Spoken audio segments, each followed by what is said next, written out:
শুভ সকাল আমার প্রিয় দর্শক, সবাই কেমন আছো? আশা করছি তোমরা সবাই খুব ভালো আছো আর সুস্থ আছো। আমিও কিন্তু বেশ ভালোই আছি।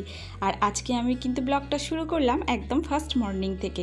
আর জানালা খুলতেই একদম ঝলমলে রোদ্দুর, বাইরে রোদ উঠেছে। অনেক দিন পর রোদ্রের মুখটা দেখলাম তো বেশ ভালোই লাগলো। সকালে উঠেই আগে কিন্তু বাসি বিছানাটা পরিষ্কার করে তুলে নিলাম।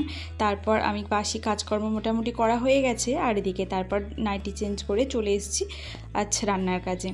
আর আজ রান্না করব পাঁপড় দিয়ে পেঁপে দিয়ে তরকারি আর একটু ভাজা মুগের ডাল, মানে আমাদের গাছের ডাল। এটা গাছের বলতে গেলে মানে মাঠে যে কড়াইটা চাষ হয় না, চৈতে মুগ বলে, ওই চৈতে মুগ কড়াইয়ের ডাল বাবা দিয়েছিল আমাকে।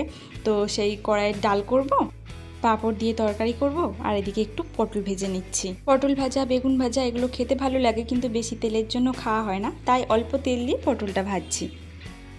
আর আমি পাঁপড় খুব একটা ভালো ভাজতে পারি না, তাই আমার হাজব্যান্ডকে বলেছিলাম একটু পাঁপড়গুলো ভেজে দিতে। আরও আমাকে এরকম টুকিটাকি অনেক কাজেই হেল্প করে, যেমন ধরো আনাজের খোসাগুলো একটু ছাড়িয়ে হেল্প করে, মিক্সিতে একটু বাটনাটা বেটে দেয়, আর এরকম টুকটাক কাজে আমাকে হেল্প করে। আর এই যে ভাজা মুগের ডালটা আমি আগে ধোবো না, কিন্তু এটা আগে ভেজে নিয়ে তারপরে ধুতে হয়, তবে টেস্টটা দ্বিগুণ হয় আর খুবই ভালো লাগে খেতে। আর সবথেকে বড় কথা, আমার হাজব্যান্ড এই ডালটা খেতে ভীষণই পছন্দ করে। আমারও ভালো লাগে, আগে খেতাম না কিন্তু এখন ভালো লাগে খেতে। তো এখন মাছ মাংস এসবের থেকে আমার এই ডাল ডিম এগুলোই বেশি ভালো লাগে। কিন্তু মেয়ের জন্য, মেয়ে একদমই ডাল খেতে পছন্দ করে না। মুসুর ডালটা খেতে পছন্দ করে, কিন্তু এই যে ভাজা মুগের ডাল বা সোনা মুগের ডাল এগুলো একদমই পছন্দ করে না। আর কি বলতো, দোকানে যে সোনা মুগের ডাল পাওয়া যায় তার থেকে কিন্তু এই ঘরের যে ভাজা মুগের ডাল এটা খেতে কিন্তু দারুণ লাগে।